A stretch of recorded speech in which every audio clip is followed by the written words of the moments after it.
EKYC ମନ୍ତ୍ରୀଙ୍କ କଥା ପାଣିରେ ଗାର, କ'ଣ କରିବେ ଜାଣିପାରୁନାହାନ୍ତି ପ୍ରବାସୀ। ଜନସେବା କେନ୍ଦ୍ର ଅପଡେଟ୍ ସଂକ୍ରାନ୍ତ ଚିତ୍ର ଅସ୍ପଷ୍ଟ। ବ୍ୟବସ୍ଥାର ସରଳୀକରଣ ନିମନ୍ତେ ସାଧାରଣ ଦାବି। ହେଲୋ ଭିଉସ୍, ମୁଁ କୈଳାସ ସ୍ୱାଗତ କରୁଛି PK789 ୟୁଟ୍ୟୁବ୍ ଚ୍ୟାନେଲକୁ। ପ୍ରଥମ ଥର ପାଇଁ ଆମ ଚ୍ୟାନେଲକୁ ଭିଜିଟ୍ କରିଛନ୍ତି ତାହେଲେ ଲାଇକ୍ ସେୟାର ସବସ୍କ୍ରାଇବ୍ କରିବେ।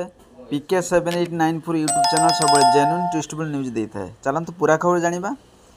ରାସନ କାର୍ଡ଼ ଇକେୱାଇସି ଅପଡେଟ୍ ପାଇଁ ଓଡ଼ିଶା ଆସିବାକୁ ପଡ଼ିବନି। ଯିଏ ଯେଉଁଠି ଅଛନ୍ତି ସେଇଠି ରହି ଜନସେବା କେନ୍ଦ୍ର ଜରିଆରେ ଆଧାର କାର୍ଡ଼ ବାୟୋମେଟ୍ରିକ୍ ବ୍ୟବହାର କରି ଅପଡେଟ୍ କରିପାରିବେ। ରାସନ କାର୍ଡ଼ର ଇକେୱାଇସି ପାଇଁ ଓଡ଼ିଶାକୁ ପ୍ରବାସୀ ଶ୍ରମିକ ସୁଅ ଛୁଟିବା ସହ ଏହି ପ୍ରକ୍ରିୟାକୁ ନେଇ ବିଭିନ୍ନ ସମସ୍ୟାର ଉପୁଜିବା ପରେ ଗତ 11 ତାରିଖରୁ ଯୋଗାଣ ମନ୍ତ୍ରୀ କୃଷ୍ଣ ପାତ୍ର ଏହା କହିଥିଲେ।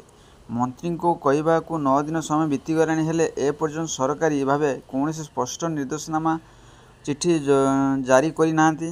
ଫଳରେ ବାହାର ରାଜ୍ୟରେ କାମଧନ୍ଦା କରି ପେଟ ପୋଷିବାକୁ ଯାଉଥିବା ହଜାର ହଜାର ପ୍ରବାସୀ ଶ୍ରମିକ ଏବେ ଆସିବେ ନା ନାହିଁ ସେ ନେଇ ଦ୍ୱନ୍ଦ୍ୱରେ ପଡ଼ୁଛନ୍ତି। ଗୋଟିଏ ପଟେ କାମ ନ କଲେ ପରିବାର ପ୍ରତିପୋଷଣ ନେଇ ଭୟ ଘାଟୁଥିବା ବେଳେ ଅନ୍ୟପଟେ ରାସନ କାର୍ଡ଼ କଟିଗଲେ ଚାଉଳ ନ ମିଳିବା ଭୟ ଏବଂ ହଜାର ହଜାର ଶ୍ରମିକଙ୍କୁ ଘାରୁଛି। ତେଣୁ ଏନେଇ ସରକାରଙ୍କ ପକ୍ଷରୁ ଚିତ୍ର ସ୍ପଷ୍ଟ କରାଯାଏ ବୋଲି ବିଭିନ୍ନ ମହଲରୁ ଦାବି କରାଯାଇଛି।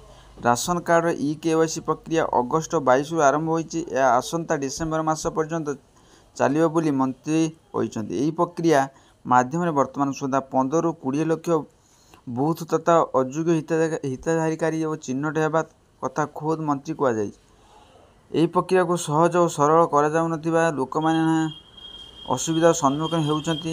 ଇକେୱାଇସି ଅପଡେଟ୍ କରିବା ପାଇଁ ଉଭୟ ଗ୍ରାମାଞ୍ଚଳ ଓ ସହରାଞ୍ଚଳର ଲୋକମାନେ ଧାଡ଼ି ବାନ୍ଧି ସରକାରୀ ଓ ଖୁଚୁରା କେନ୍ଦ୍ର ସାମ୍ନାରେ ଦିନ ଦିନ ଧରି ଛିଡ଼ା ହେଉଛନ୍ତି। ଯେଉଁମାନେ ରାଜ୍ୟ ବାହାରେ ଅଛନ୍ତି ସେମାନେ କେତେ ଶୀଘ୍ର ଆସି ଇକେୱାଇସି ଅପଡେଟ୍ କରିବେ, ସେମାନଙ୍କୁ ସେହି ଚିନ୍ତା ଘାରୁଛି।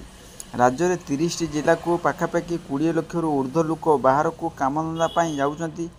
ବିଶେଷ କରି ସୁରତ ଓ ଚେନ୍ନାଇ, ବେଙ୍ଗାଲୁରୁ, ଦିଲ୍ଲୀ ଭଳି ସହରରେ ଓଡ଼ିଶା ଲୋକ କାମ କରୁଛନ୍ତି। ରାସନ କାର୍ଡ଼ ଇକେୱାଇସି ଯୋଗୁଁ ପରିବାରର ସମସ୍ତ ସଦସ୍ୟ ଟିପ ଦେବାକୁ ଥିବାରୁ ସେମାନଙ୍କୁ ବାଧ୍ୟ ହୋଇ ନିଜ ରାଜ୍ୟକୁ ଫେରିବାକୁ ପଡ଼ୁଛି।